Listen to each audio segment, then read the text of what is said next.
Hi Chicken Gang and friends. Most people think that they understand money. So what is money?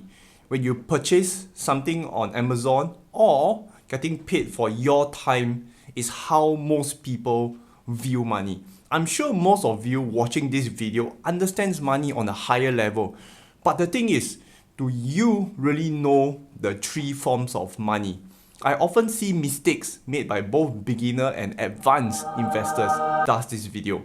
I seen young couples started out and go buy a property. I'm like, WTF? Or I see investors at their retirement age doing something so stupid, by the time I rescue them, they lost half their wealth. Every video I do, I want to make sure you learn something, get smarter, and make more informed decisions.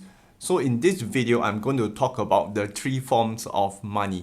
This is not taught in school or that I know of. It's just how I see the world differently. Anyway, a quick one. Every like you give helps contribute to helping animals. I hope to spend more YouTube ad money and help charity. Your little action goes a long way. Thank you so much. The first form of money is simple. Money as a medium of exchange. We use it to buy stuff we don't need, to impress people that we don't care.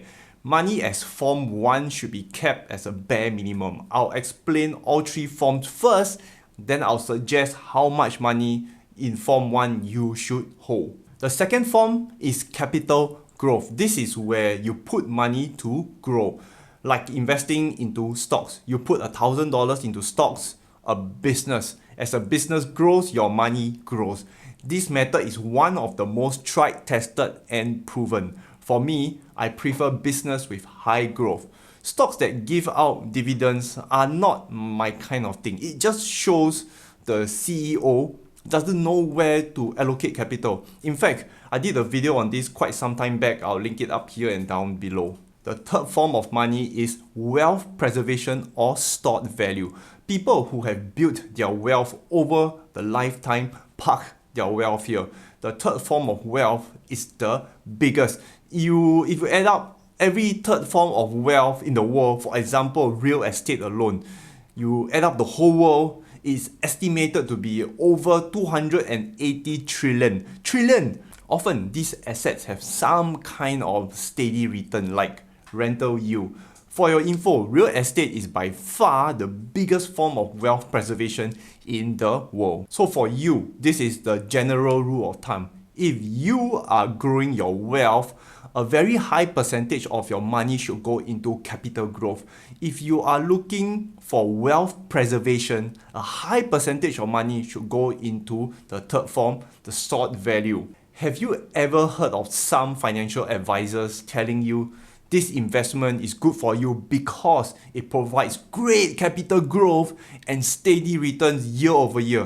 What a donkey! Or maybe you thought to yourself, let me buy this stock. It has great dividend yield and the stock price will appreciate over time. Donkey. Or let me buy this property. It provides great rental yield and should capital appreciate over time. DD. Double donkey. Sorry, I'm not a financial advisor, I'm your friend. So I'm going to talk to you like a friend. So don't be a DD. There is no such thing as investment with capital growth plus steady yield. Okay, maybe there is, but it's like finding a Pokemon. Do you really want to take that kind of risk with your money?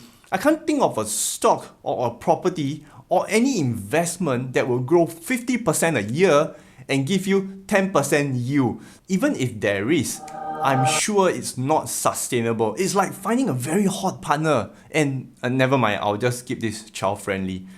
No financial advisors will ever give you this kind of advice. Seriously, financial advisors who cover stocks will recommend stocks. Financial advisors who covers property will recommend property. However, I need to say this because once in a lifetime, rare Pokemons do appear. I personally think that Tesla stock is great for both capital growth and preservation. Why? A stock is ultimately a business. If a business doesn't keep innovating, the business will eventually be disrupted. For Bitcoin, most people think it's a currency replacement, the first form of money. my take is Bitcoin should be viewed as a form of stock value / commodity with the benefits of crazy capital growth.